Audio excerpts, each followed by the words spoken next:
Svagatam. Welcome back. Welcome back to home, as some of us have been saying here, to have classes in Portland and not having to watch them just live streaming from Hawaii, where we have been for so long, is a very good thing for people, and so they can get a direct transmission of the teachings from Guru to Shishya, as the tradition wants you to do.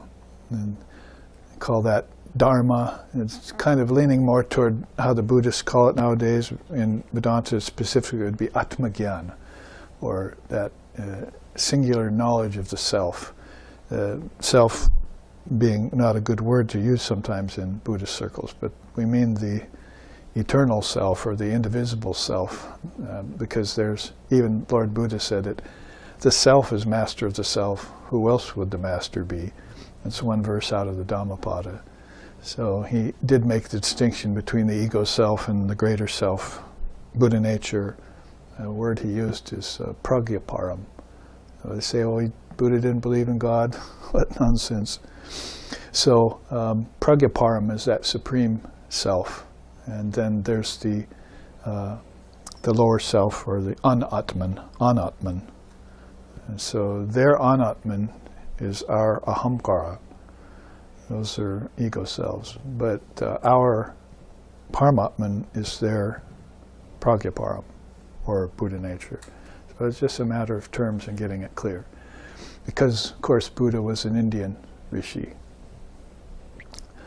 often called India's rebel child, because he did take up the Gnostica side of things and focused everything in on world suffering and compassion and what to do about it. So India has it all. That's why we reverence her as the mother of all religions and look to her, because the only scriptures of the Divine Mother are in India, 2 of them. There's no other scriptures on her anywhere. There's some mentions in scriptures, but basically there's a, I don't know, 100, it's like 1,000 verse sloka book called the Srimad Devi Bhagavatam, which is all about her wisdom and how she expresses it. So that's a great read. And it's been put into English by one of Sri Ramakrishna's direct disciples. Vijnanananda was his name. Vijnana is that highest knowledge, he named himself after. So that's good to get your hands on and become in the know, akamai, we say in Hawaii, about Divine Mother reality, about the Vakdevi, word, the goddess of the Word. And it's rather what we're engaging ourselves right now with is these words, and prana being one of them. And you can see here, I was very delighted to find it in the Upanishad. I think it was in the Aitareya Upanishad, maybe the Prajna Upanishad, that I found this quote. Of the Atman is born this prana. Like a shadow, it is spread out on that. It comes into the body by an act of the mind. So where does the prana originate from? Mind. And where does that originate from? Atman. So it all follows suit. You know, think smaller as you're going to more definitive, more specific, a more concentrated, like laser beam concentrated particle of wisdom. Jnanamatra, they call that. So you've got the Anamatra, the physical atom, but then you've got the Atman. So if you go from Atman, you go from the physical particle. And then if you take it deep enough, then you get to the particle of intelligence, Jnanamatra, and then finally to consciousness itself, that's how you get beyond time and space. These others find their place inside of time and in some level of space inside of you. Kingdoms of heaven, the life heavens, the lokas, the bhuvanas, the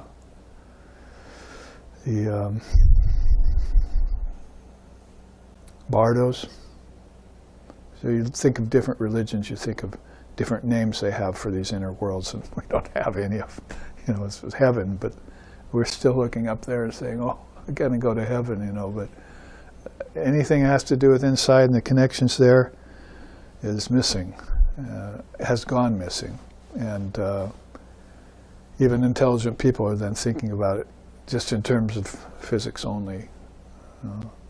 Like we try and teach them non-origination, as Gaudapadus, or try and teach them non-transformation. Anything that transforms is not real, it's not Brahman. Brahman is the only thing that doesn't transform. That's called a parinama. Okay, well then Brahman is this and Brahman is that. No, you didn't hear me right. It doesn't transform, ever. But they're always trying to assign transformation to everything. It's like people can't believe in anything unless it changes. But the whole point of the Upanishads is that it's unchanging. That one thing, and that one thing is all there is. I mean, they followed up with another slap in the face. Even it out, please, they say, right? Slap me once, slap me on the other side advaitically. First you slap me with the fact that there's something called changeless, and then I didn't quite understand it. So now slap me with the other side and say, and that's the only thing that exists is changeless. So anything that changes or transforms does not exist,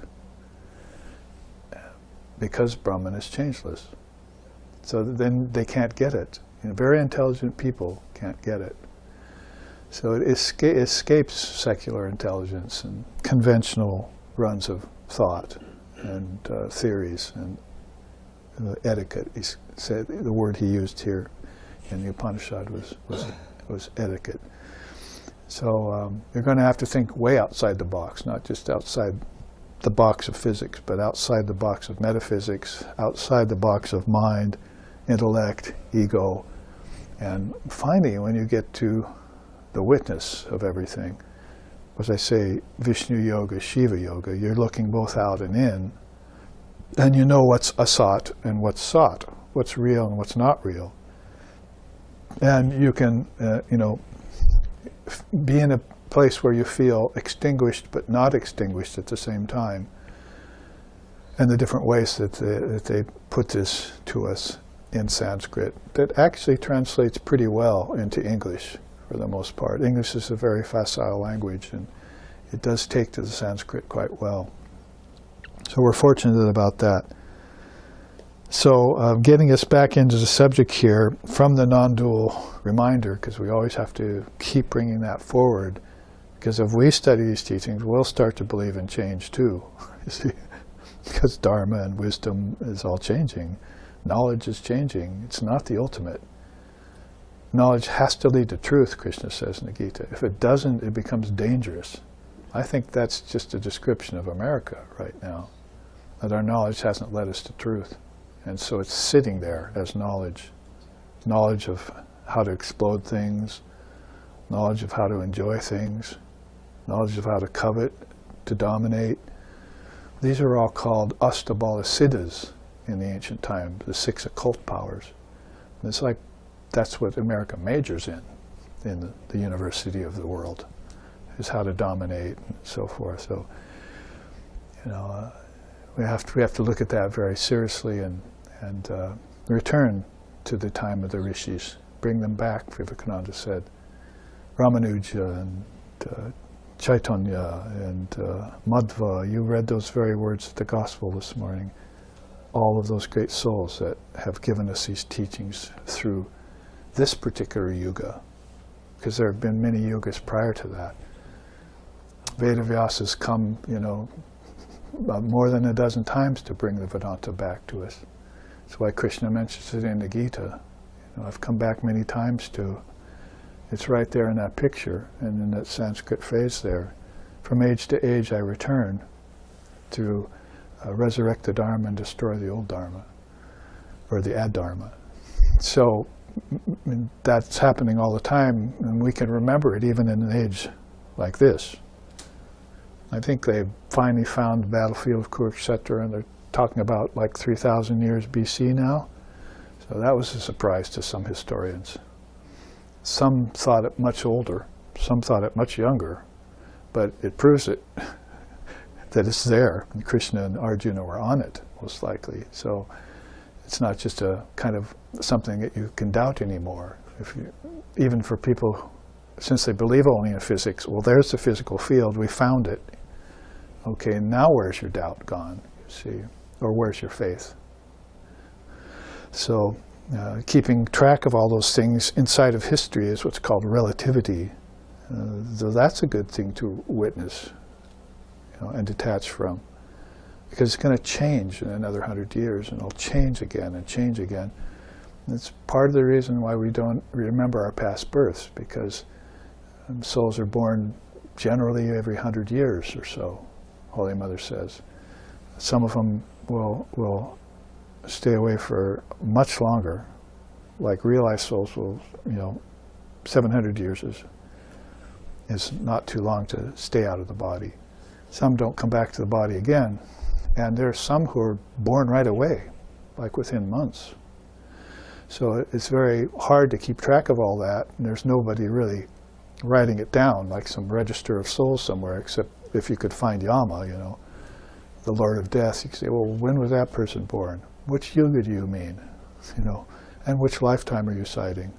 So it's very intricate, and that's called Maya, or samsara.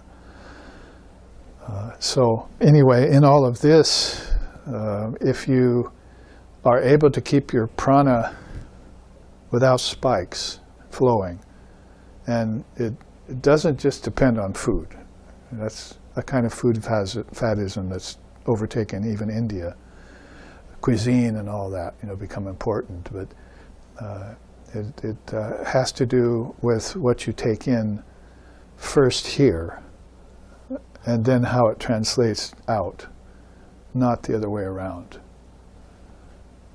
Like I had a Vivekananda calendar I've been flipping, with his sayings on it. Somebody brought it from India, one of my students. I've been flipping that.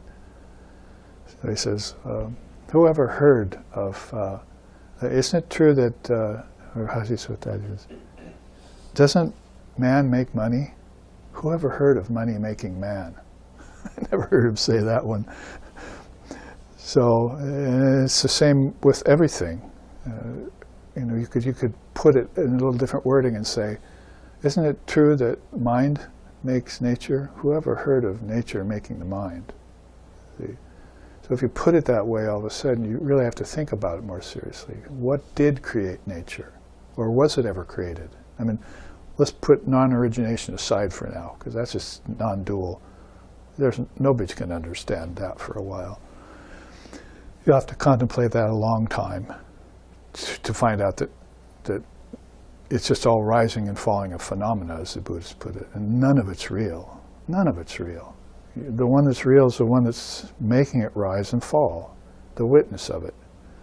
So it's going to be a while before people understand that. But if you're talking in terms of time and relativity, then there is a certain,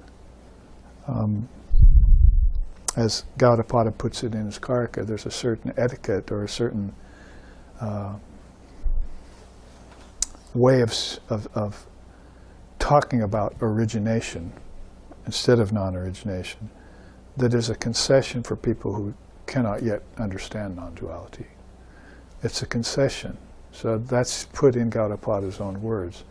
And we'll leave them with that concession until they can understand the truth. So all of that is allowed for by the seers because you haven't updated your software yet, you see.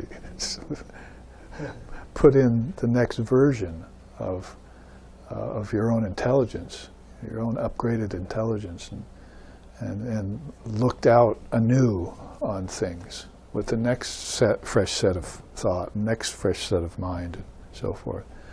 All of this would only be possible then if you remove the spikes from your energy, your prana.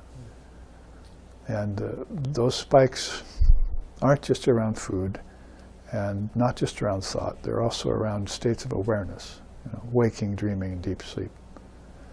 So you're going to experience changes in all three of those states. And so the prana turns into psychic prana at one point. And we probably would have never heard that in this age if Vivekananda hadn't said that in the introduction or in the early chapters of Raja Yoga. He said, we've never heard of prana, but then he started mentioning psychic prana. So there's a place where prana, that digests food and so forth and so on, turns inward and refines. It's about at that time when you see a hand, holding it. That's Divine Mother. It's coming out of the Atman as a shadow. And there's somebody presiding over that, what it does. A detached witness consciousness. So we call it Shakti now. So you can get from prana to psychic prana to Shakti. Then you're talking about some real, definitive, substantial inner movement. As far as movement goes, because eventually, as I chanted this morning, it's pure, it's actionless, it's divine. So action and actionless means it never moves. It's immovable. It just seems to move through its Shakti power. I mean, snake is sitting on the ground, Sri Ramakrishna said, and it's just frozen there. You wonder if it's a rubber snake, or something. A joke comedy, trick. So all of a sudden it wriggles. The same snake that's still is also wriggling. That's just Brahman in two different forms. And when it's still, it's called Brahman, and when it's wriggling, it's called Shakti. So you can distinguish all things under the auspice of Mahashakti, Mahamaya, the Great Mother. If you could look at action and movement with an eye to see her behind them. If you can't see her behind them or you don't know about her, then you're going to assign it to some insentient principle. But this is where sentiency with a capital S enters in to the whole picture. And this is where the devotees go. The worldly people who are intelligent go the other way. And, how can the insentient give rise to the sentient, as it says in the Gaudapada Karka we read. So, and pretty soon you'll have to get even beyond, saying it's real and it's unreal. And that's just a concession right now, because you don't understand that neither of those are true. But there are ways in which words, teachings, dharma, and energy, and thought, and everything can get you there. So you don't abandon them too early. He says, they think about Brahman, they read the Shastras again and again until they come to know Brahman. Then they abandon it all like a firebrand. That's a powerful teaching, because people are abandoning, as soon as they hear the truth, they're abandoning things that are still useful to them. They're burning bridges. And prana would be one of those. You shouldn't burn it and throw it away just because it's a lower limb of yoga until you know it. Because once you know it, it'll connect you to psychic prana, thoughts in the mind, even out the spikes of your thinking process. Because that's just prana in a subtler form. You can see it here, when you slipped on your arm wrong, you have to wake up and rub it, for a minute or two till circulation comes back. It's the same with your mind. You're stepping on it and it's getting numb. And the psychic prana is not flowing in it, just like the physical prana is flowing in your arm. So you have to massage it and rub it and bring back the psychic prana. And then all of a sudden, mother, is psychic prana will lead you to Shakti. I remember sitting in the hall of a hotel in Chicago at the World Parliament of Religion. Not in 1893, Swami was there, but in 1993, because they did a 100-year revisit of that. And they invited me to speak at it, and our founder, Lex Hickson. So I was there in that hotel, 1993 in Chicago, 100 years after that. I walked down the hall, and there was Sushil Muni sitting there with his door open to his hotel room. He's I think, a Jain seer. And I sat down next to him. He says, "Yes, sit down." And we started talking, Easterner and Westerner, about the teachings.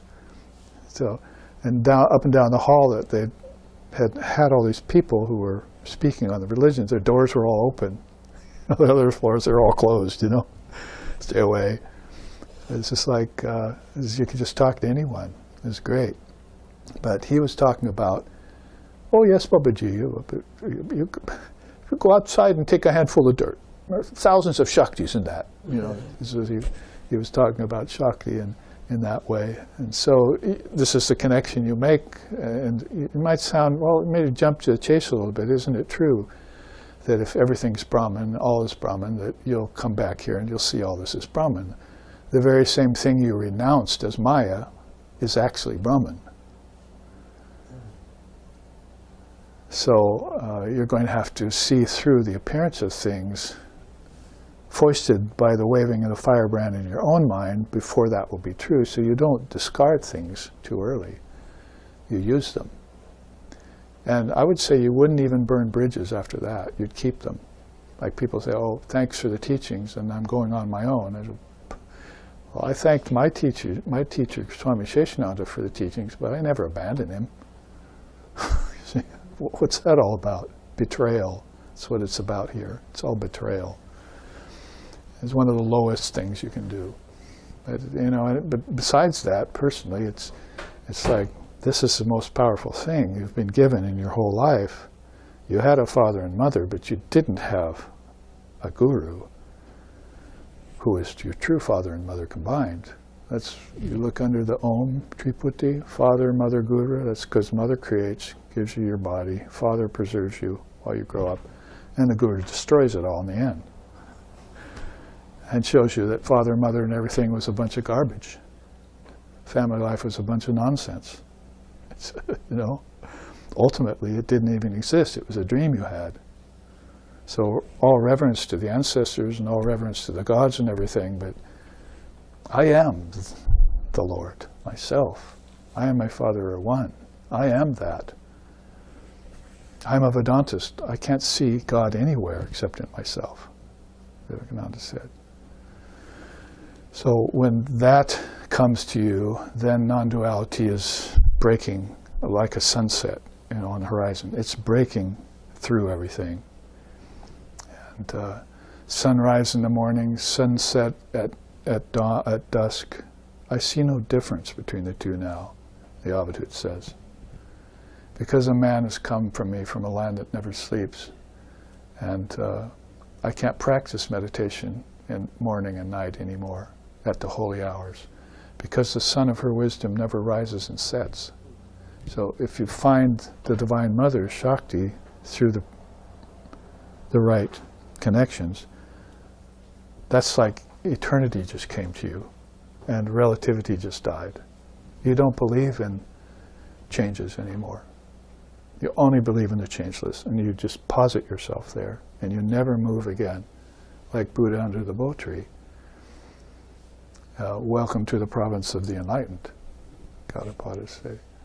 And we don't care what else you believe. This is the ultimate truth right here.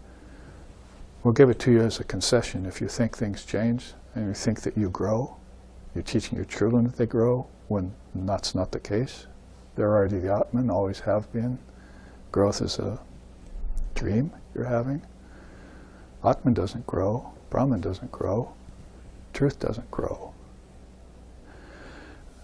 And so when you arrive there, you just smile on all the other religions. You see the way they think and so forth.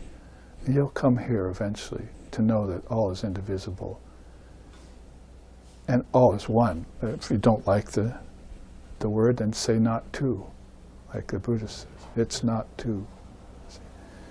It's not the many, it's not the two. The two and the many are expressions of it, see. But the only thing that really exists is that indivisible oneness. So if a culture, a world, has lost track of that truth over time, over yugas, then they can bring it back with Sadhanga Yoga by starting at at pranayama. Because if you have your prana without spikes, your thinking will be without spikes. And that's where we kind of left off here. We didn't take the fifth prana, which is Vyana. That's important too. what's all pervasive. There's a kind of prana that's in everything. It mimics Brahman. Because Brahman is in everything, but it's not a thing. It's behind every name and form, but it's nameless and formless. So this is how you feel extinguished and not extinguished at the same time. You feel like everything's empty but full. You see, you empty out all the container of things that aren't real and things that are in the way, and you embrace fullness in the end. Purnamadaha, Purnamidam, Purnat, Purnamudachate, Purnasya, Purnamadaya, Purnameva Vashishyate. That's like Purna 7 or 8 times in a row. It means fullness. So beyond Shunyata, emptiness, is Purnyata, fullness. One's called Mahayoga and one's called Abhava Yoga. The two great paths are fullness and emptiness. The Buddhists, the monks, some people like that are going towards emptiness. They like that. And, the yogis and people who are practicing all this, instead of not this, are going towards Mahayoga. And it's like comparing, apples and oranges. If you can master both, then you can go back and forth like a Sri Ramakrishna can. Sometimes you feel like a nut, sometimes you don't. Sometimes you feel like a form, sometimes you feel like formlessness. And you'll never know when your mind's going to make that change. Depending on time, circumstance, and the society you're in, and how you move and where you go. So prana is everything is operating in that way at the behest of prana. And psychic prana is just that same energy taken into the mind. So I only put this chart up to show you this part so we can understand prana. This is how the prana, with the ascending prana, udana, gets to the 5 elements, then gets to finer and finer things, all the way back to the 4 Vedas, and finally food, mantra, and sadhana. How you bless your food, that turns into prasad. And then you put the prasad in your mouth, and you do sadhana, and that turns into ojas, and then the ojas turns into tejas, and you shine with light, like Christ and Buddha did. Comes out their very pores. That was all started with food. But it wasn't necessarily the texture and contents of food, it was how you took it. That's what they're not understanding in the holistic age of today. This is how you take the food. It can be as pure food as possible, and it can just turn into poison in your bloodstream if you don't say a mantra over it. So she said, never put a morsel of food in your mouth without thinking about God first. It's poison then. So that's a teaching we're going to have to recall and think about some. People stuffing their bodies and their mouths with McDonald's or with organic health food out of a health food store. It doesn't matter really. Or it's only going to affect your blood and your body. I know people that are living on bad food that will live longer than people who are living on good food. People who smoke cigars, who don't smoke, the cigar smokers are living longer. If longevity is the purpose of things, then just be a hatha yogi. But if eternity is the foundation of everything, if you want to know your eternal self and live in it at all times, then be conscious of the divinity in food and then take it. And then watch your prana even out. It's really that simple. But then you can take prana to psychic prana and then ojas, you see. Ojas means if you say the mantra over it and use that prana that you just freed from spikes and do your meditations, your study of scriptures, and all these things, the Vedas and so forth, and you take it up to a place where it turns into mantra, you see, and you say the mantra over the food, then you'll get discipline from your sadhana. You'll get progress from your sadhana. you actually make some. You can actually measure the growth you're having, the so-called growth.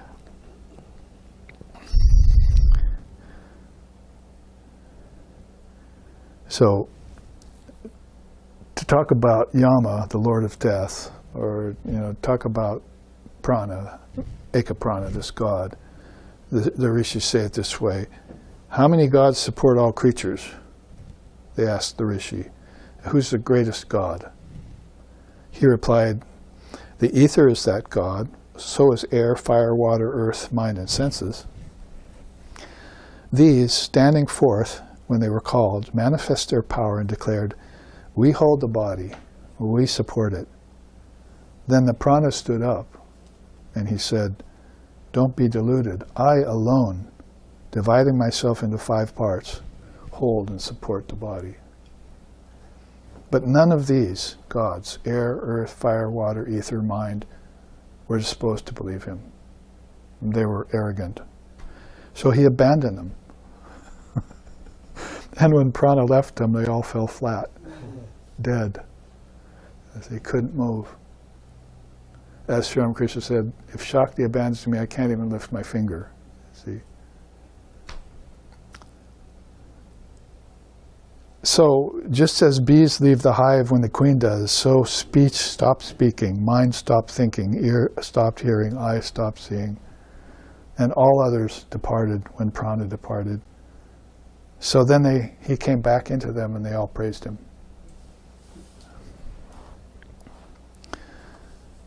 Good way to end that, but now I want to move over to this chart.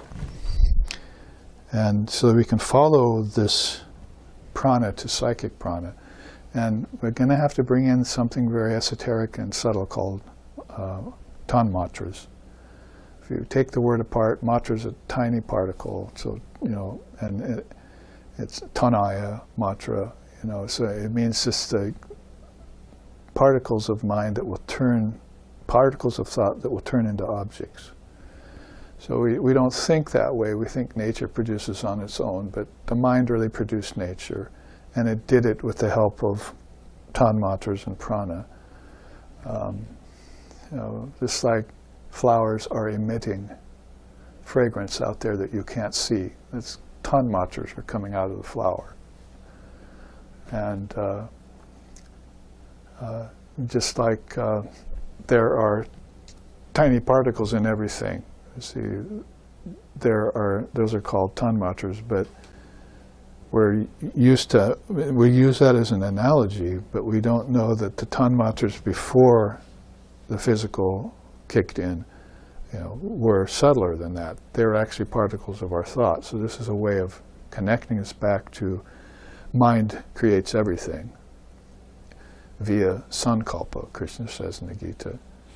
Through thought process, everything comes into being. And so nothing acts independently, like the story we just said about prana. The eyes can't see, and ears can't hear, and mind can't function without this energy. At this level, it's psychic prana. It's a kind of a inadequate word because psychic brings up all sorts of strange thoughts in our mind nowadays. But for English, you just have to call them subtle matter. And they turn to gross out here. That's why everything's full of vibrating particles. Those are gross tanmatras, as it were. But before that, beyond the box, the origin of all of this is inside. And a key player in the evolution of something and its involution back to the source are these tanmatras, becoming aware of tiny particles. Think small. And so there you see in this particular image here, those same 5 pranas we just looked at here. Apana, exhalation. Prana, inhalation. Samana, assimilation. Dhyana, pervasion. And udana, inspiration, to borrow 5 rhyming words. And there's the goddess, praying in the waters of existence. And all of these Prana is being taken not up, but in. Like, if you want to know the origin of things, you can't look back in time because time's an illusion. You can't look up in space. You have to look in. So not back, historically speaking, not up into the physical heavens to see a god or to find out the origin of things. You always have to look in. Kings of heaven are within.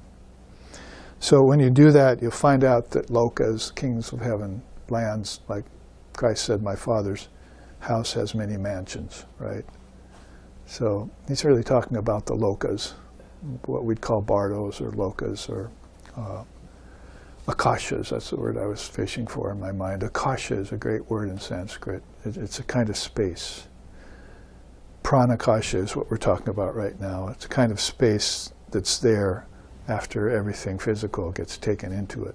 And you do this in dream tonight. You'll abandon the physical akasha and everything, the five senses, the elements, 5 elements, you'll abandon them, leave them out, and you'll go back to their source, which is inside the mind. So it's not mind proper yet because it's still operating in terms of a kind of energy called prana. And prana is not sentient. The thing with prana is that since it flows, it moves and it gets crimped up, spikes and valleys, then it cannot be Brahman. It might be king of all these things, you see, and very crucial to their operations externally. But when it gets to the inside, it begins to turn towards something much subtler. And this is where the tanmatras kick in, and psychic prana begins to make its appearance to us in meditation. And why the yogis can live inside of their mind now. They just live in their mind. They don't live out here anymore. This makes sense out of, Namrichor Nashanka Nami Jati Beta. I have no death because I was never born. I have no father and mother. Shankara's Nirvana Shatkam, all these beautiful things he says in his scriptures. And then you begin to see how that's possible, because it doesn't sound possible at first. But once you understand it from the standpoint of tanmatras and psychic prana, I see how everything can involve.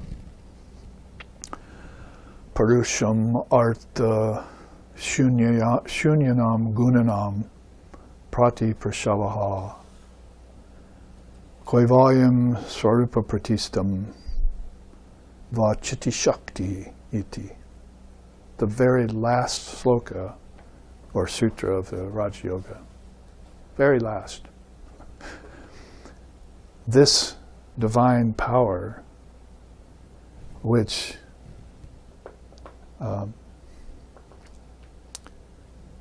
returns transmigrating consciousness to its source, and which strips name and form away from nature, accomplishes both those tasks so that the soul can attain its final liberation.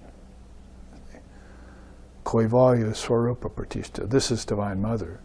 She's returning all these journeying souls who are sojourning out there, you see, in unreal, shaking their firebrands and,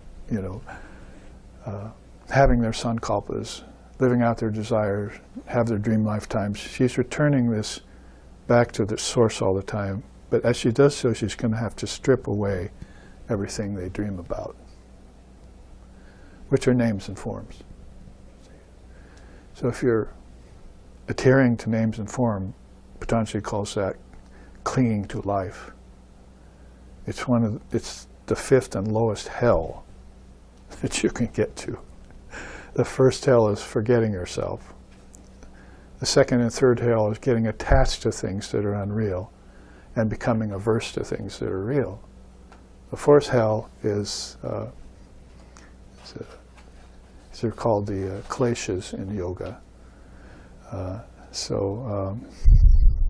Egotism could be placed second. So egotism, ignorance, egotism, attachment, aversion. But the fifth hell is abhinivesha, that people are clinging to life. or they fear death. You take your pick. Whichever way scares you the most, pick that one. So you can wake up. And, that death grasp that even intelligent people have on the physical particle, you can't let it go. You can't see beyond it. And they've studied it so deeply that it's changing at a billionth of a second. So it doesn't even have a life. I mean, how much of a life can you lead in a billionth of a second? Get over it. That's called a subatomic particle. But you didn't go further and meditate on the subatomic particle to see it turn into prana. That prana gave rise to all of this, connected to the mind's thinking. See, that's the answer to everything about creation, preservation, and destruction. That it was all projected out of the mind, and projections aren't real. Think of a projection of a movie on a screen. See, the screen is more real than the movie, isn't it? The backdrop is more real. And the projector and what's being projected, those just change and pass constantly.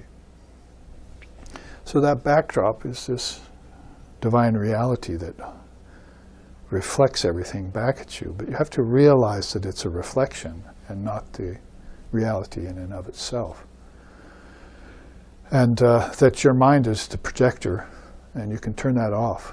You can quit waving a firebrand at your own behest, at your own command. It's called meditation at a deeper level. But even just calming your mind, at a lesser level, you can do that too. You can do it. You see.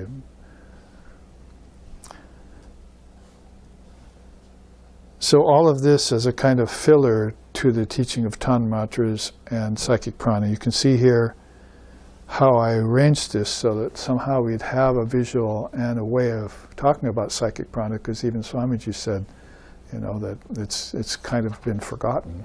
And prana too. You can call it life force.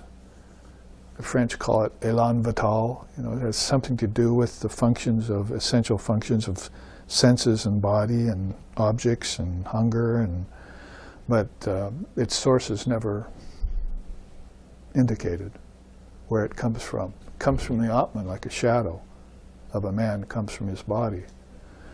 And so there's a source for it. And when you find out that prana isn't changeless, you've got to put it in that category that the non-dualists are telling you about. Oh, sorry, you're mutable. I cannot believe in you as the ultimate source yet. Next, so you're just like panning things. Dissolving the mind stream is like panning things that are vying for supremacy. Next, next. It's like an audition, you see, for the best musician or dancer. Oh, you're okay, we'll call you, you see. Audition for the symphony, you see. Audition for the Orient Symphony. Okay, we'll call you. Next, see. So you have to go through that process. But in cosmology, you have to do this too, and go to the next higher, deeper, better thing. Like Buddha said, swans leaving a mountain lake. It was really pristine. There wasn't any people there. It was a nice place, but there's another lake I can see on a higher mountain. I want to go there. So this is what you're doing as you're seeking truth. You will not, first you have to learn not to accept usurpers to the throne, or wooden nickels, that kind of thing. You have to pan those. I reject, I reject, I reject. I'm not that, I'm not that. It changes, and then finally you get to something that seems to stay longer, like my thoughts, or the things my intelligence covets. You watch them long enough and they too begin to lose their garland. You crown them with some garland and then pretty soon the flowers start to wilt, you see. Watch them long enough. Like the roses I put on my temple before I left Hawaii, my house shrine, for Mother's Day. So we had a puja, because she's the real mother. So we were worshiping Mother. Beautiful yellow roses one of the devotees brought. I put them up there, you see, on the shrine, and days went by and they just stayed the same. I was going, boy, those are the real thing. But alas, before I left for Hawaii, I had to take them down. They all wilted. So in that way, you're doing this neti neti.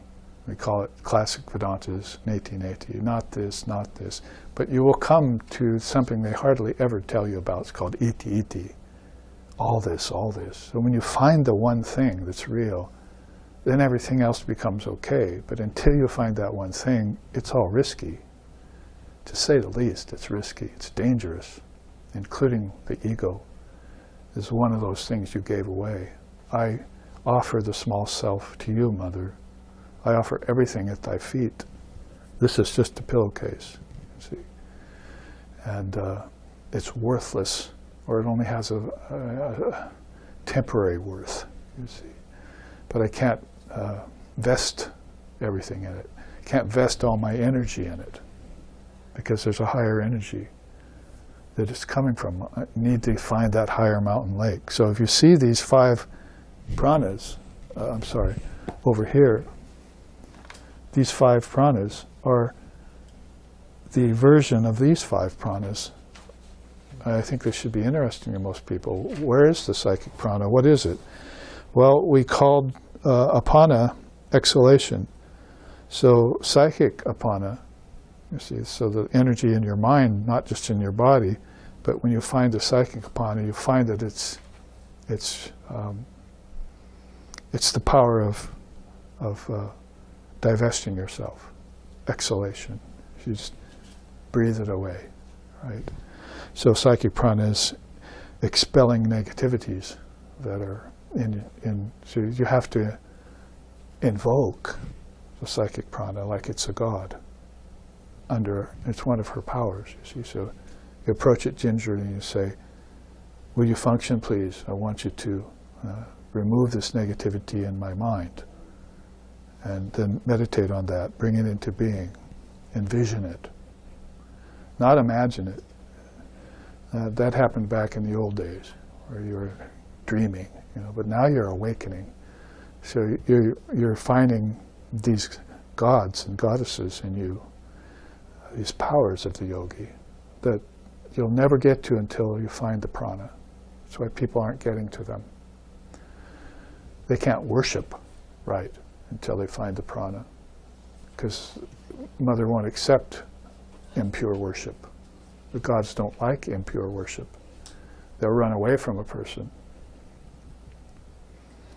A story about one man who found a deserted temple near the village. He said he set himself up as his own priest.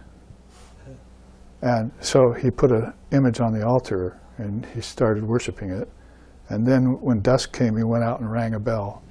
You see, so the villagers say, what? Somebody must have opened the temple. So let's go. So they all went to the temple at dusk for worship. And the man was there saying, yes, I'm the priest of the temple, come in. But there's still bat droppings on the floor, cobwebs in the cave entrance. Everything was dirty, messy, it smelled bad. He said, you just can't set yourself up as a priest here and start the worship until you've done the requisites, until you've cleaned the place. Then maybe we'll come. So they all left. So that's what the prana's like. If you don't have it and you try to worship, not only do you not worship the right things, you start worshiping all the wrong things, like money, like ego, like personalities. God is not a personality, it's a principle, Vivekananda said. That's truth you're talking about. Unalienable, indestructible. So the next kind of prana then, if we move up to connect the physical prana, we're calling it right now, to a psychic prana, is this prana itself. It's just called prana. It's one of the 5 pranas. So that's the inhalation process, right? So psychic prana, what are you imbibing? Wisdom, right? You get rid of the negativities with the psychic prana of apana, and with the psychic prana you then take in wisdom. It's very important that you do this in the right order. People are trying to take in wisdom and it's not sticking. like Sri Ramakrishna said, snow doesn't stick on a wet road. It's beautiful. It only sticks on a dry road. So your mind is wet with worldliness, and you're trying to take in wisdom, and it's not sticking. It's just as simple as can be, and it's obvious it's going on everywhere. Things that are worthless maybe are sticking. So you dry out the road with, invoking the psychic prana, and then the snow of wisdom starts sticking. Pretty soon you've got snowbanks, like in Alaska where we used to live. You wake up in the morning and you couldn't get out the door. Everything had covered your whole house almost. And we liked that feeling. Oh, we don't have to go to school, this kind of thing. Meanwhile, Dad was trying to force the door open, getting a few inches each push, digging through the snow, trying to find the shovel. Caribou and moose were running around. That was old Alaska.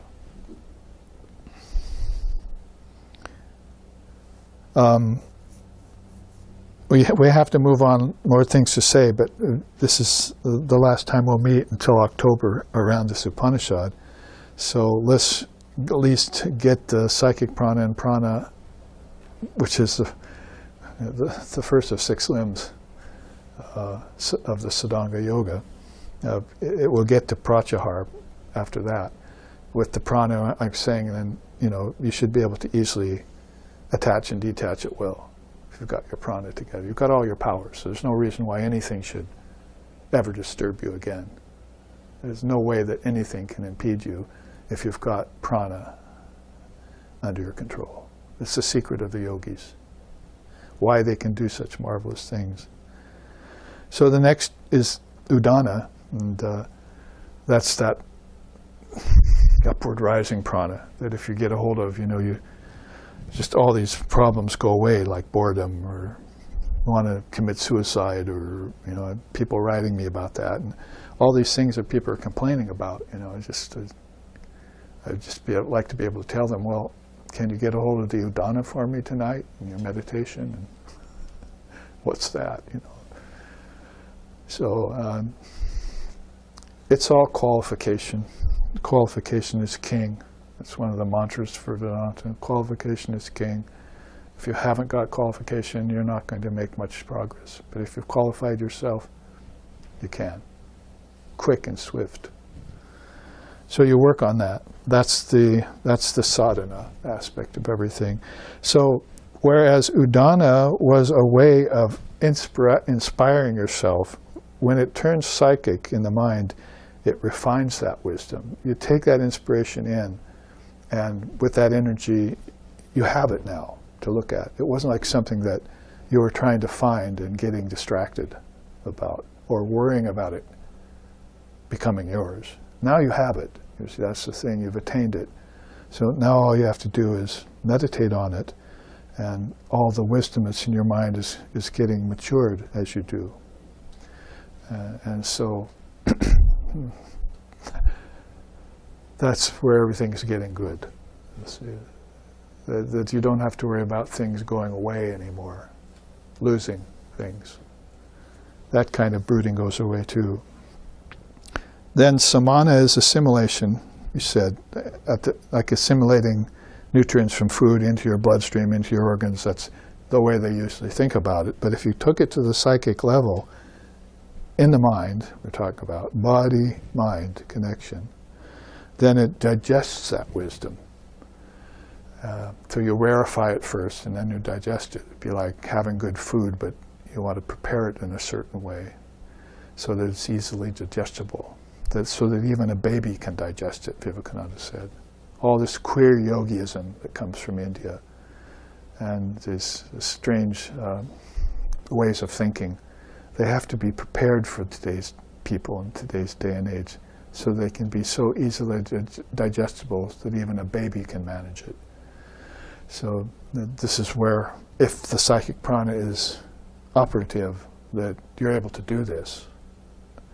Because when you do take minerals and vitamins from food, it strengthens you. Well, it's the same with your wisdom. If you take it and digest it, then your mind becomes that. And this is how you're born with a pure mind. Chit Shuddhi. Your thoughts are pure, your mind's pure. If you have to try and attain that, then something kind of gets lost in the translation. I had to really work. I used half of my prana on just attaining it. But if you came with it into the body already as a realized soul, all your energy could go to humanity. You wouldn't have to spend any on yourself. So that's why Krishna says in the Gita, I don't have anything to attain here. I just came here for loka sangraha, to help all of you. So there's the secret of it. Psychic prana was, the samana was totally digested, and along with it came perfect satisfaction. Be content with anything that is. That's how he puts that in the Gita. 32 points of the immortal Dharma, that chart I made, was just reading those last slokas of that chapter of the Gita and just putting them in bubbles. One of them was be content with anything. So if you have that ability, it means where did it come from? If you want to know, it came from that psychic samana. And the final one here, jnana, or pervasion, that's that which is everywhere. The akasha is everywhere. That's actually said here in the coming sloka. That's everywhere, and that prana, that kind of prana that's called jnana, is also all pervasive. It doesn't have to move. It's just there in everything. You can bank on it. So that jnana was all pervasive, but now you realize it as is the pervasion of everything in your mind. It's pervasive power. So you don't have to run looking for it. You realize that it's there and always has been. It's in step with samadhi, realizing samadhi. Like one young American Swami told me, I really wanted to help the world, so I became a Swami. So one night I was dreaming, I was running to help the world, and I felt this touch on my shoulder. And I stopped, and I turned, and there was Sri Ramakrishna. And he told me, don't be in such a hurry, Swamiji's already done all that. Real powerful dream this guy had. And so that's, you would think psychologically or philosophically in terms of that as being this psychic jnana. Something you come upon that's already there. It's like a great gift that you didn't know you had. Well, in the few minutes remaining, because we accomplished a good part of that, there's more to it. The Chit Shakti herself, haven't even reached, but we can leave that. But you can see here that these arrows going down are these chitta vrittis, which we'll talk about this weekend actually some, the vibrations of the mind. And it says there, the mind's thoughts are coming down from the mind through this, using this psychic prana and turning into the prana, and then turning into the senses, subtle senses, gross senses, turning into the body. And this is all at the behest of an unspiked, unvalleyed prana that's just, cutting through everything. Like Swami Vivekananda, a hot knife through butter, through frozen butter. Just like, that's how he was, Sri Ramakrishna said. He was just a sword that cleaved through everything. Darkness could not withstand his presence. And the other side there is a mention of the tanmatras. Subtle senses and elements. And the subtle senses would be, the precursors to these, right? You've got subtle eyes and subtle ears in your dream tonight that you turn these off and you go to those. So yes, you're still in a dream state. You're still seeing objects with subtle eyes, subtle objects with subtle eyes, hearing subtle sounds, flying in subtle air, tasting subtle food, drinking subtle water, and it's just you shifted from levels. But if you want to know how those levels operate, how when dream to waking happens, so quick that you don't know it happened. And so did death to birth, happened so quick that you didn't know what happened. That's called manojavitvam, the speed of the mind. So faster than the speed of sound is the speed of light. Faster than the speed of light is the speed of prana, but fastest and swiftest of all is this, the winged feet of the mind. Everything can be projected in an instant and withdrawn in that instant at the same time. When Sri Ramakrishna saw Om, he said, when I finally reached Om, because this is a deep, deep secret back inside of everything, he said, I saw that worlds were being created, preserved, and destroyed, and no time was passing. Isn't that amazing? That we think in terms of time. It takes long times to do this. And you can go with the yugas and the Mahayugas and the Manvantaras and all these huge, eternal cyclic time, or you can just go, no time whatsoever. Like, what is that, the Mad Hare or something? Alice in Wonderland? Sorry, I've got no time. That was an Advaitic thing, you see. So basically, you jump to the chase. The mind just, when he saw Om, he just saw that was just rising and falling like everything else out of the word. And the word was not being struck by anything. It's called the unstruck sound. It's nobody sounds the word, the Tantras say. It sounds itself. So it's like nobody lights the sun each morning with a match. It's Swayam Jyoti. It's got its own light, and it's always burning. So that would be even more true of the soul, the Atman soul, that is. And so that, of course, is at the top of the chain here, of the pranic food chain. But after prana, then we should start to, via understanding how to think small and think inward instead of backwards or up. We should connect to the psychic prana next, and then connect to the thoughts. And then you've got a really deep explanation for dissolution of the mind stream kind of meditations, or for Samkhya Yoga's 24 cosmic principles, and, or for mastering the gunas, or transcending Maya. All of these things become not just possible, but probable, and not just in potential, but in actual realization. So, hope we, in 8 slokas, because the next thing, the 9th sloka says, having destroyed all these overlays that he just mentioned, think of Ruchira, the shining one. So that would be Brahman. It's now accessible to you, the light of Brahman. And it's the only light there is. All other are just glares and reflections and fragments of that, firebrands, if you will. And it's the light itself now that you can come to, which is original mind. So here then, let's end with a chant, and in October we'll come back and take up some more slokas. I think this should give you enough to contemplate on for the next 4 or 5 months.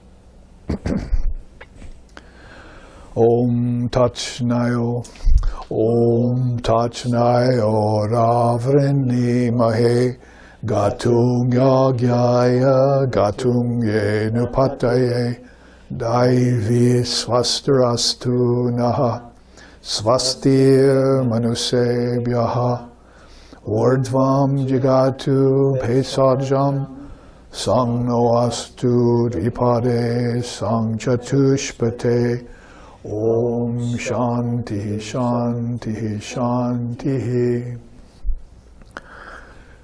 Come, let's make a humble offering of the small self into the great self. May we always delight in this offering and revere the Lord and Mother of all sacrifices. Then may divine blessings be upon us. May peace come into the entire human race.